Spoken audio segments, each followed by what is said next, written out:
Good morning सभी को, सभी साथियों को सुप्रभात। जैसा कि हमने कल बताया था कि आज हम अपना टीजीटी साइंस का प्रैक्टिस सेशन स्टार्ट करने वाले हैं, तो उसी के संबंध में आज हमारा पहला प्रैक्टिस सेशन है, जिसमें हम केमिस्ट्री का पहला चैप्टर, जिसे एटॉमिक स्ट्रक्चर कहते हैं, एटॉमिक स्ट्रक्चर, इसकी प्रैक्टिस स्टार्ट करने वाले हैं। अब आज हमने जैसे कल बताया था कि 25 क्वेश्चन प्रैक्टिस करेंगे, और ये क्वेश्चन जो है पिछले एग्जामों में अच्छी कंपटीशन में आए हुए हैं, और यही टीजीटी पीजीटी में रिपीट होते हैं, टीजीटी पीजीटी में रिपीट होते हैं। तो अब हम ज़्यादा देर ना करते हुए अपनी क्लास को स्टार्ट करते हैं, ठीक है। तो क्वेश्चन नंबर 1 है हमारा, प्रोटॉन और इलेक्ट्रॉन के द्रव्यमान का अनुपात कितना होगा। तो बताइए आप लोग, और मैं बताता हूँ इसको सॉल्व करके। प्रोटॉन, जैसा कि हम जानते हैं कि प्रोटॉन का जो मास होता है वो होता है 1.67 इंटू 10⁻⁻27 kg, और हमारे इलेक्ट्रॉन का जो मास होता है वो होता है 9.1 इंटू 10⁻31 kg, ठीक है। हमसे क्या पूछा है, प्रोटॉन और इलेक्ट्रॉन के द्रव्यमान का अनुपात बताइए, मतलब रेशियो बताना है। तो हमें P/E का रेशियो बताना है, तो इसकी सारी वैल्यू हम इसमें रख देते हैं। तो देखिए फिर क्या होता है, हम सबसे पहले प्रोटॉन का मास 1.67 इंटू 10⁻31 ऊपर रखेंगे, नीचे रखेंगे 9.1 इंटू 10⁻⁻20, ऊपर ये 27 है, सॉरी ऊपर 27 है ये, और ये 31 है। तो इसको जब हम सॉल्व करेंगे तो हमारा आता है ये 1836, ये निकल के आता है। तो 1836 को अगर हम इसको लिखना चाहें 8.36 इंटू 10⁻³ लिख सकते हैं प्लस का। तो इस हिसाब से हमारा कौन सा ऑप्शन बनेगा, 1.3, ये option number B. Option number B हमारा सही ऑप्शन है। अब हम आगे बढ़ते हैं, आगे देखते हैं क्वेश्चन नंबर 2। क्वेश्चन नंबर 2 है हमारा कि हीलियम नाभिक में होते हैं। तो हीलियम का नाभिक, तो सबसे पहले ये बताना है कि हीलियम होता क्या है। हीलियम का फॉर्मूला होता है 2He4। तो इसमें 2 जो होते हैं, प्रोटॉन कितने होते हैं, 2 होते हैं, इलेक्ट्रॉन कितने होते हैं, वो भी 2 होते हैं, और न्यूट्रॉन जो होते हैं वो भी 2 होते हैं। तो इस हिसाब से हमें देख लेना है कि कौन सा ऑप्शन सही है। पहला ऑप्शन है 4 प्रोटॉन होते हैं, दूसरा है 4 न्यूट्रॉन होते हैं, फिर है 2 न्यूट्रॉन 2 प्रोटॉन होते हैं, फिर है 4 प्रोटॉन 2 न्यूट्रॉन होते हैं। तो 4 वाले तो सारे ऑप्शन गलत हैं, ये ऑप्शन नंबर सी सही है ना। चलो अब आगे बढ़ते हैं। आगे क्वेश्चन नंबर 3 है, ये देखो कितनी कंपटीशन में आया हुआ क्वेश्चन है, बहुत इंपॉर्टेंट है, और ये टीजीटी पीजीटी में कई बार आया है। परमाणु का नाभिक बना होता है, तो नाभिक क्या होता है, न्यूक्लियस। ये जैसे एटम है सपोज करो, तो इसके जो न्यूक्लियस में क्या क्या चीज़ होती है, तो ये तुम और हम जानते हैं कि इलेक्ट्रॉन जो होते हैं वो इसकी बाहरी सेल्स में ये चक्कर लगाते रहते हैं, और नाभिक में जो होते हैं अंदर सेंटर में प्रोटॉन होते हैं प्लस न्यूट्रॉन होते हैं। तो ऑप्शन देखो कौन सा सही है, प्रोटॉन और neutron, option number A is correct. तो अगले क्वेश्चन पे आ जाते हैं। क्वेश्चन नंबर 4 है, आप भी आंसर बताते रहिए। क्वेश्चन नंबर 4 के बारे में क्या है, क्वेश्चन नंबर 4 है, प्रोटॉन के संबंध में कौन सा कथन सत्य है। तो हमें बताना है। तो सबसे पहले ये बताओ प्रोटॉन होता क्या है। प्रोटॉन का फॉर्मूला होता है 1H1। तो ये हमें कैसा मिलेगा, जैसे हमारा हाइड्रोजन होता है H2, तो H2 में से अगर हम एक इलेक्ट्रॉन को निकाल देते हैं तो हमारा 1H1 बनता है। तो इसका मतलब क्या है, हमने हाइड्रोजन को क्या किया, आयनीकृत किया। तो देख लो कौन सा ऑप्शन हमारा ठीक है। पहला है प्रोटॉन ड्यूट्रॉन का नाभिक होता है, गलत है। प्रोटॉन आयनीकृत हाइड्रोजन है, ये बात सही है, अभी बताया। ये हाइड्रोजन को जब आयनीकृत करते हैं तो वो प्रोटॉन बन जाता है, मतलब H2 को जब आयनीकृत करेंगे तो वो 1H1 में कन्वर्ट हो जाएगा, क्योंकि यहाँ से एक इलेक्ट्रॉन निकल जाएगा। तो यहाँ पर 2 इलेक्ट्रॉन थे, तो यहाँ क्या बचेगा, एक इलेक्ट्रॉन बचेगा। तो ये हमारा इसलिए क्वेश्चन नंबर 4 का ऑप्शन नंबर बी करेक्ट है। अब आगे आ जाते हैं क्वेश्चन नंबर 5 का। क्वेश्चन नंबर 5 का आंसर बताओ, है प्रोटॉन की वेदन क्षमता क्या होती है। तो सबसे पहले वेदन क्षमता के संबंध में बात कर लेते हैं। तो वेदन क्षमता क्या होती है, जिसे पेनिट्रेटिंग पावर कहते हैं। पेनिट्रेटिंग पावर क्या होती है। अब तुम समझो पेनिट्रेटिंग पावर क्या होती है। जैसे सपोज दैट किसी का मास जो होता है वो अगर ज़्यादा होगा, तो मास ज़्यादा है तो कम ज़्यादा अंदर तक एंटर कर जाएगा वो, मतलब पेनिट्रेट मतलब होता है एंटर करना। तो किसी चीज़ में ज़्यादा अंदर तक एंटर कर जाएगा तो मास जिसका ज़्यादा होगा, तो इस हिसाब से हम कह सकते हैं पेनिट्रेटिंग जो पावर होती है वो प्रोपोर्शनल होती है मास के।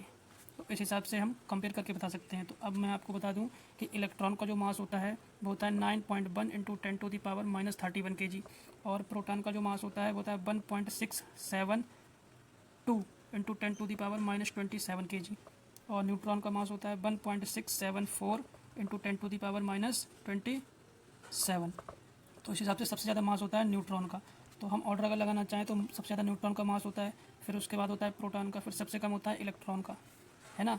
और जो पेनिट्रेटिंग पावर होती है वो हमारी क्या होती है, मास के इन्वर्सली प्रोपोर्शनल होती है, कि मास अगर ज़्यादा है तो पेनिट्रेटिंग पावर ज़्यादा होगी। तो इसमें हम कह सकते हैं पहला ऑप्शन है हमारा इलेक्ट्रॉन से अधिक प्रोटॉन की पूछ रहा है, तो प्रोटॉन की कैसी है, इलेक्ट्रॉन से अधिक है या इलेक्ट्रॉन से कम है, तो इसका मास जो है ज़्यादा है, मास ज़्यादा है तो पेनिट्रेटिंग पावर क्या होगी, कम होगी।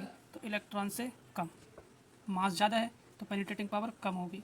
तो पेनिट्रेटिंग जो पावर होती है वो मास के इन्वर्सली प्रोपोर्शनल होती है इस तरीके से। तो मास ज़्यादा है तो पेनिट्रेटिंग पावर कम हो जाएगी। तो ऑप्शन नंबर बी हमारा क्या हो जाएगा, करेक्ट ऑप्शन हो जाएगा, ऑप्शन नंबर बी।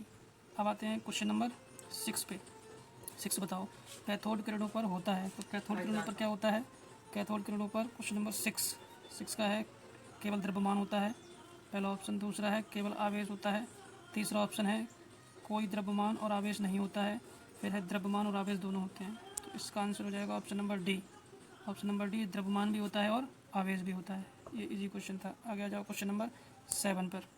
7 पे दिया है प्रोटॉन और न्यूट्रॉन को संयुक्त रूप से क्या कहते हैं, तो प्रोटॉन और न्यूट्रॉन को संयुक्त रूप से क्या कहते हैं, न्यूक्लियॉन, ऑप्शन नंबर डी। आगे क्वेश्चन नंबर 8, क्वेश्चन नंबर 8 है हमारा न्यूट्रॉन की खोज बहुत देर से हुई क्योंकि न्यूट्रॉन पे क्या होता है, कोई आवेश नहीं, तो ऑप्शन नंबर सी करेक्ट है, इस पर कोई आवेश नहीं होता है, तो इसलिए ये मैग्नेटिक फील्ड में इधर उधर डेविएट नहीं होता है, इसलिए इसकी खोज बहुत देर में हुई। उसके बाद में क्वेश्चन नंबर है 9 देखो ध्यान से, ये कई बार आया हुआ है, AFMC में आया हुआ है, जो आर्मी में डॉक्टर बनने के लिए एग्ज़ाम होता है। तो प्रोटॉन की खोज किसके द्वारा की गई, प्रोटॉन की खोज की गई किसके द्वारा, बताओ, इसका आंसर आप लोग बताएंगे। इसकी खोज तो की गई थी गोल्डस्टीन के द्वारा, लेकिन इसका जो नाम था ज़्यादातर लोगों को रदरफोर्ड पता होगा, रदरफोर्ड, लेकिन रदरफोर्ड जो थे वो इन्होंने नाम दिया था, बस प्रोटॉन को नाम दिया था, नाम इसने दिया था। खोज जो करी थी, खोज करी थी गोल्डस्टीन ने इसकी खोज करी थी। तो समझ में आ गया होगा।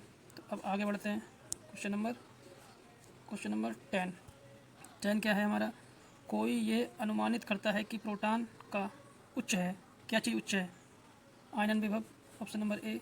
दूसरा है त्रिज्या, फिर है आवेश, फिर है जलयोजन ऊर्जा। तो यहाँ पे मैं आपको बता दूँ कि जैसे इसका आंसर तो डी है, जलयोजन ऊर्जा। अब जलयोजन ऊर्जा होती क्या चीज़ है पहले वो समझो। तो जलयोजन ऊर्जा जैसे मान लो कोई छोटा सा मटेरियल है, मतलब उसके पार्टिकल बहुत पास हैं, सपोज करो इस तरीके से, ठीक है। तो इसको जब हम वाटर में डालेंगे, है ना, इसको पानी में जब डालेंगे तो इसके अणु पास हैं, तो इनमें जो होगा अट्रैक्शन फोर्स होगा वो ज़्यादा होगा। तो अट्रैक्शन फोर्स ज़्यादा होगा, इसलिए ये जो पानी में डिज़ोल्व होने की जो टेंडेंसी है, वो डिज़ोल्व होने की टेंडेंसी बहुत कम होगी, जलयोजन ऊर्जा कम होगी, ठीक है। जलयोजन का मतलब होता है घुलना, पानी में घुलना, तो इसकी वो कम होगी, उसमें अट्रैक्शन फोर्स ज़्यादा है। ऐसे ही फिर अगर दूसरी तरफ हम ऐसे कोई पार्टिकल जो दूर हैं तो इनके पास में जो है अट्रैक्शन फोर्स कम है। अब अट्रैक्शन फोर्स जब इनके पास कम है तो इसमें पानी में घुलने की टेंडेंसी ज़्यादा होगी। तो हम कह सकते हैं, और जो प्रोटॉन होता है हमारा, इसका साइज़ बहुत छोटा होता है, प्रोटॉन का साइज़ बहुत छोटा होता है, तो इसके पार्टिकल के बीच में जो अट्रैक्शन फोर्स होता है, तो अट्रैक्शन फोर्स बहुत ज़्यादा होता है। तो इसलिए हम कह सकते हैं इसकी जलयोजन ऊर्जा क्या होती है, अधिक होती है ना। अब क्वेश्चन नंबर नेक्स्ट पे बढ़ते हैं हम। क्वेश्चन नंबर 10 हो गया हमारा कंप्लीट। क्वेश्चन नंबर 11 पे, ये बहुत इंपॉर्टेंट क्वेश्चन है और इसमें बहुत सारी चीज़ें आपको बताऊंगा अभी मैं। लिखा है निम्नलिखित में से कौन सा कथन सत्य है, तो पहला ऑप्शन है एक इलेक्ट्रॉन की गतिज ऊर्जा उसके संवेग के वर्ग के व्यक्तिक्रमानुपाती होती है। तो जैसे हम जानते हैं क्या लिखा है, इलेक्ट्रॉन की गतिज ऊर्जा, तो हमारे पास फार्मूला होता है काइनेटिक एनर्जी का, काइनेटिक एनर्जी इक्वल टू होता है p²/2m, है ना।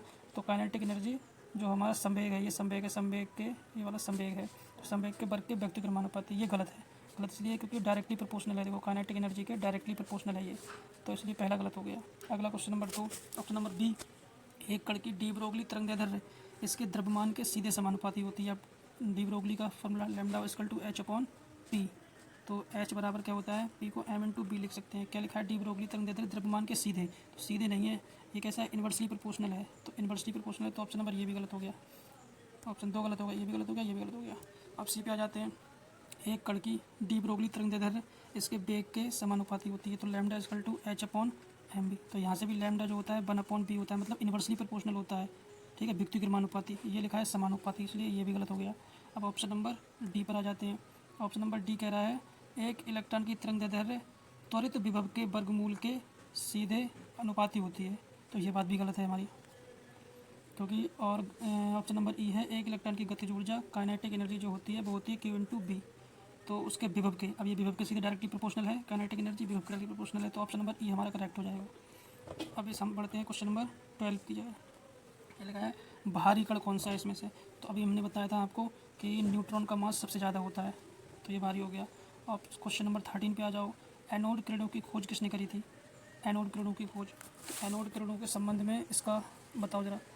तो एनोड किरणों के संबंध में मैं आपको बता देता हूँ, इसकी खोज जो हुई थी वो हमारी कैनाल किरणों से हुई थी। किससे हुई थी? कैनाल किरणों से हुई थी। कैनाल किरणों को ही एनोड किरणें बोलते हैं, एनोड किरणें। तो इसके संबंध में थोड़ी सी जानकारी ज़रा मैं आपको प्रोवाइड कर देता हूँ। सबसे पहले कैनाल किरणों की खोज, कैनाल, जो कैनाल किरणें थी इसकी खोज जो हुई थी, इससे प्रोटॉन की खोज हुई थी। प्रोटॉन, इस एक्सपेरिमेंट से प्रोटॉन की खोज हुई थी। तो खोज करी थी गोल्डस्टीन ने। किसने करी थी? गोल्डस्टीन ने। यहाँ से क्वेश्चन बनता है, जो बना भी है। एनोड किरणों की खोज गोल्डस्टीन ने करी थी। उसके बाद ये कैसे, इन पर चार्ज कौन सा होता है? तो इस पर होता है पॉजिटिव चार्ज होता है एनोड किरणों पे। दूसरा यहाँ से क्वेश्चन बनता है, क्वेश्चन नंबर 2 बनते हैं। क्वेश्चन नंबर तीसरा बनता है यहाँ से कि इसमें जो गैस भरी होती है, चैम्बर होता है, चैम्बर में जो गैस भरी होती है, चैम्बर में जो गैस भरी होती है वो E/m, E/m जो होता है वो गैस की प्रकृति पर निर्भर करता है। इसका E/m किसका? एनोड किरणों का, मतलब प्रोटॉन। प्रोटॉन को जो E/m होता है उस चैम्बर में जो गैस भरी होती है इसकी प्रकृति मतलब नेचर पर डिपेंड करता है। ये क्वेश्चन यहाँ से बनता है, ये बहुत इंपॉर्टेंट है, यहाँ से क्वेश्चन बनता है। और एक क्वेश्चन यहाँ से ये बनता है कि इसमें जो चैम्बर जो होता है उसमें लो प्रेशर होता है, लो प्रेशर होता है एंड हाई वोल्टेज होता है, हाई वोल्टेज होता है। लो प्रेशर होता है, हाई वोल्टेज होता है। तो इसका आंसर समझ में आया, गोल्डस्टीन। तो साथ साथ में ये एक्स्ट्रा जानकारी भी लेते चलो। अगला हमारा है क्वेश्चन नंबर 14 में है कैथोड किरणें किससे बनी होती हैं? तो कैथोड किरणें, अब कैथोड किरणों का समझ लो। कैथोड किरणें जो होती हैं वो ऋणावेशित होती हैं, ऋणावेशित। क्या होती हैं? ऋणावेशित। इन पर नेगेटिव चार्ज होता है और इससे खोज हुई थी इलेक्ट्रॉन की, इलेक्ट्रॉन की खोज हुई थी। और करी किसने थी? एक वैज्ञानिक थे विलियम क्रूक्स, विलियम क्रूक्स नाम के एक वैज्ञानिक थे, उन्होंने इसकी खोज करी थी कैथोड किरणों की। अब इसमें एक क्वेश्चन बनता है कि इसमें जो किरणें निकलती हैं, रेज निकलती हैं, उनकी डायरेक्शन क्या होती है? डायरेक्शन क्या होती है? तो डायरेक्शन जो होती है वो कैथोड से एनोड की तरफ होती है, डायरेक्शन एनोड की तरफ होती है। ये इस क्वेश्चन बनता है। दूसरा होता है, इसमें पूछता है जो गैस भरी होती है, इसमें भी पूछता है, जैसे एनोड वाले में बताया था अभी, ऐसे ही कैथोड में बताया। इसमें जो गैस भरी होती है उसका E/m जो होता है, मतलब इलेक्ट्रॉन का E/m होता है, गैस की प्रकृति पर मतलब नेचर पर डिपेंड नहीं करता है, नेचर पर डिपेंड नहीं करता। इसका E/m जो होता है वो गैस के नेचर पे डिपेंड नहीं करता है। लेकिन वहाँ पे एनोड वाले में क्या था? वहाँ पे डिपेंड करता था। ठीक है। और यहाँ पर हमारा जो प्रेशर होता है इसके अंदर जो प्रेशर होता है, प्रेशर जो होता है वो लो होता है और वोल्टेज जो होता है वो हाई होता है। ये क्वेश्चन बना हुआ है। ठीक है। तो यहाँ से फिर क्या, ऑप्शन नंबर 14 का क्या आंसर हुआ? कैथोड किरणें किससे बनी होती हैं? तो किससे बनी होती हैं? ऋणावेशित कणों से बनी होती हैं। अब बताओ 15 का, निम्न में से कौन सा कथन सही नहीं है? तो एक यौगिक एक अणु है, तो यौगिक क्या थे? मान लो सपोज करो हमने H2O ले लिया, यौगिक है तो ये अणु तो है ही, ये बात सही है। फिर एक तत्व एक अणु है, एक तत्व सपोज करो कि सोडियम है, ठीक है, तो ये अणु कहाँ है? ये तो परमाणु है। तो ऑप्शन नंबर यही गलत है, ये गलत है, तो ऑप्शन नंबर यही हमारा सही हो गया, ये बात गलत है। तो अब आ जाते हैं हम 16, क्वेश्चन नंबर 16 पे आते हैं। तो 16 में क्या कह रहा है? 16 में बोल रहा है ये एक परमाणु के नाभिक का घनत्व कितना होता है? तो ये जो है ये तो एक न्यूमेरिकल है, मैं इसे सॉल्व करा देता हूँ, बट तुम इसे ध्यान रखना। इसका आंसर जो होगा वो सी वाला होगा, 2.4 × 10⁻17 kg/m³।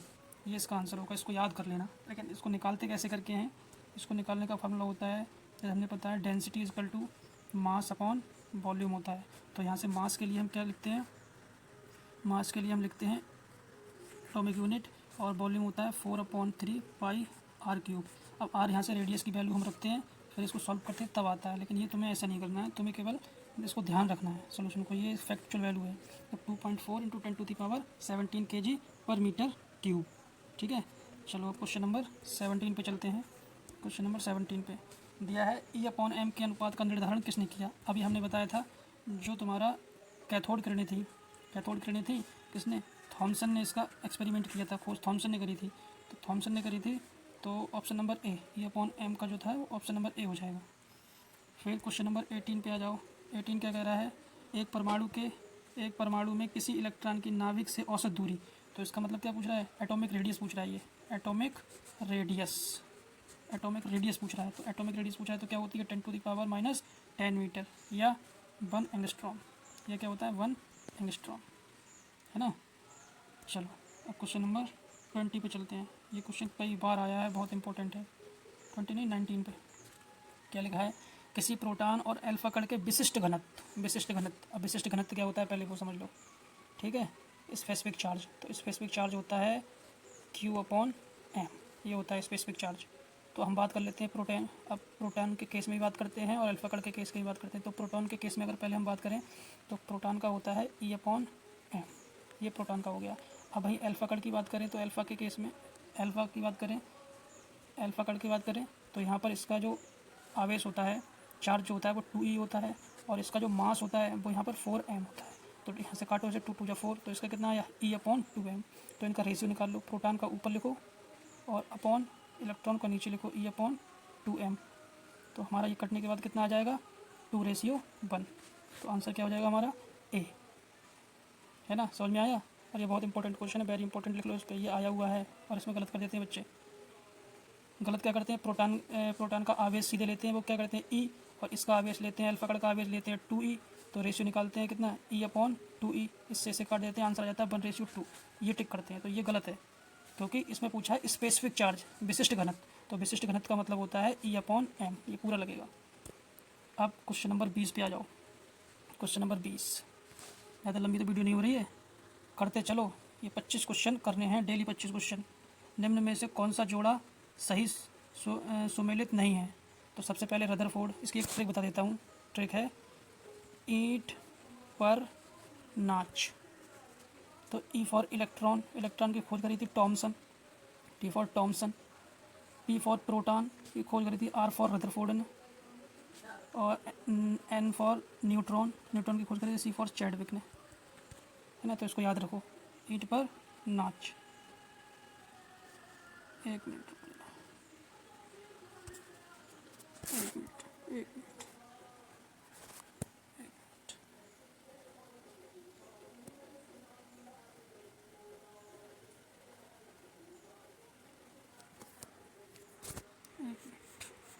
कौन सा क्वेश्चन हो गया था, क्वेश्चन नंबर 20 तक हो गया था हमारा ना। क्वेश्चन नंबर 20 ये है।